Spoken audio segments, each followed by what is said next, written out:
ইনকে করে কি আর দিন যা। এবারও ব্যবসাত লস খেলাম, হাতত এক টাকাও নাই, কি দিয়ে যে কি করবো। এ মুখে আবার শুনিচ্ছি আমার ছোট ভাইয়ের ব্যবসাত নাকি সেই লাভ হচ্ছে। ওর কাছে যে যাই আনা টাকা চামো সেই পর্দাও খোলা নাই। আব্বা যা সম্পত্তি দিছিল তা সব আমি একলাই ভোগ করছি, ও কিছুই দিইনি।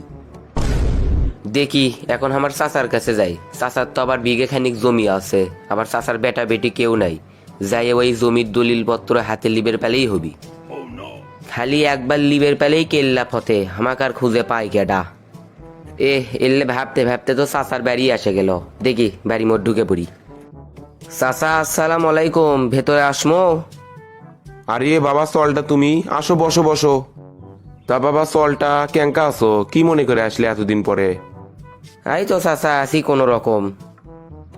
চাচা আমি আপনার এটি যাচ্ছি একটা কারণে। তা কারণটা কি কও? চাচা এবার ব্যবসা সেই লস খাসি, ব্যবসাটা আবার ঘুরে দাঁড়ানোর জন্য আনা টাকার দরকার। আপনার তো বিঘে খানিক জমি আছে, আপনি যদি আপনার জমির কাগজপত্র দেন তাহলে আমি জমি কটা কারো কাছে এগ্রিমেন্ট লেখে এনা টাকা নিলাম হিনি, ওটা দিয়ে আবার ব্যবসাত ঘুরে দাঁড়ানোর চেষ্টা করবো। তা না হয় বুঝনু বাবা, কিন্তু এই জমিটাই যে আমার সম্বল, ওই জমিটা যদি তোমাকে দিই তাহলে আমি কি খামো?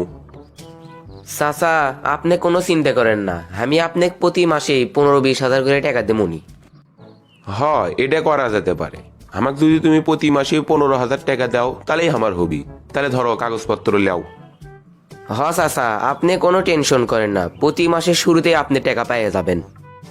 যাক বাবা, অবশেষে জমির কাগজপত্র পেলাম, এমকে লোকও ঠিক করছি। 20 লাখ টাকা দিয়ে ওই জমি বেচমো। জমি বেচে নিজের মতো করে ব্যবসা শুরু করে দিমু।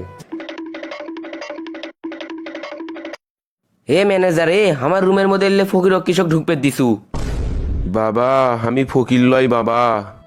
দেখে তো মনে হচ্ছে ফকিরি, তা আপনি কেডা? তুমি আমাকে ভুলে গেলে?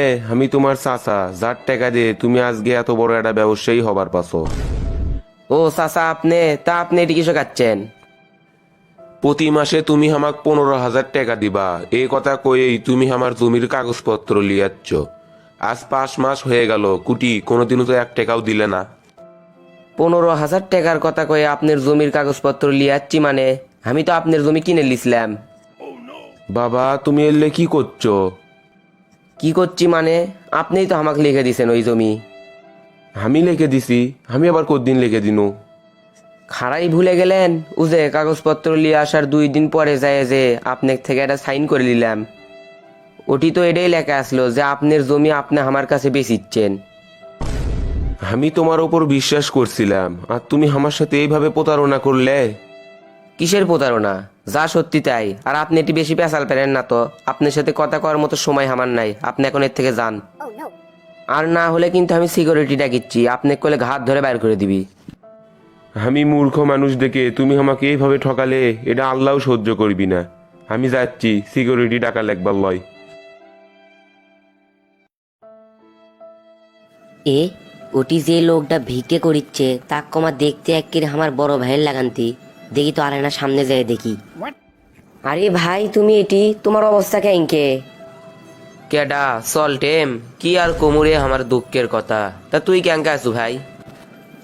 আমি আল্লাহর রহমতে ভালোই আছি। তা তোমার আবার কি হসে? তোমার দিনকাল তো ভালোই যাচ্ছিল। আর কোষ না ভাই, এক ঝটকায় এমন লস খাসি যে একেবারে পথে বসে গেছি। এলে আমারই কর্মের ফল রে। হামাগরে বাপের জেলে সম্পত্তি আসলো সব আমি লিছি, তো কেনাও দিইনি। তারপর আবার চাচার সম্পত্তি মেরে খাসি। এল্লের জন্যে আজকে আল্লাহ আমাকে এত বড় শাস্তি দিছে। আমি আমার ভুলের জন্য খুব অনুতপ্ত। আমি তোর কাছে ক্ষমা চাবার যাবার চাইছিলাম, কিন্তু পরে ভাবলাম কোন মুখলে তোর সামনে যামু। চাচার কাছে ক্ষমা চাওয়ার জন্য গেছিলাম, পরে চাচাকার খুঁজে পেলাম না। চাচা যে কুটি গেছে। ভাই চাচা আমার কাছে আছে। কোষ কি, চাচা তোর কাছে আছে? তুমি সেদিন চাচা অফিসের থেকে বের করে দেওয়ার পরে চাচা ডাইরেক্ট আমার বাড়িতে গেছিল। আমি সব ঘটনা শুনলাম। তারপরে চাচা কইলাম চাচা আপনি আমার সাথেই থাকেন। তাই ভাই তাই, তুই আমাকে চাচার কাছে লিয়ে সরে, আমি চাচার পাও ধরে ক্ষমা চামো। আর তুইও আমাকে ক্ষমা করে দে ভাই। না না ভাই, তুমি এলে কি করছো? তুমি আমার বড় ভাই, তুমি তার সাথে চাচার কাছে যায় ক্ষমা চাও। চলো তুমি আমার সাথে চলো। চাচা তুমি কেঙ্কা আছো চাচা? আরে চলটা তুই, তোর অবস্থা ইনকে?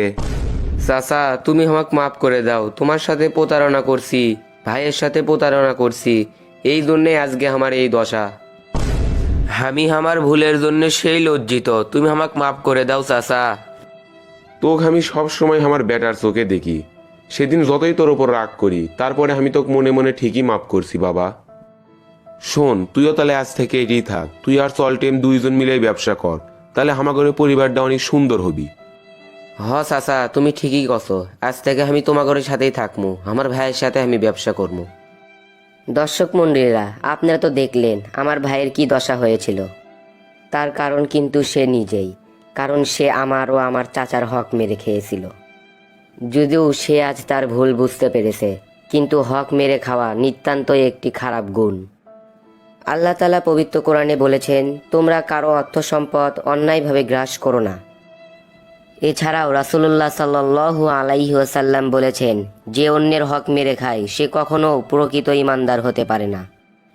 তাই আসুন আমরা মানুষের হক মারা বাদ দিই, সাথে সকল প্রকার খারাপ কাজও বাদ দিই, আর সব সময় গরিবদেরকে সাহায্য করার চেষ্টা করি।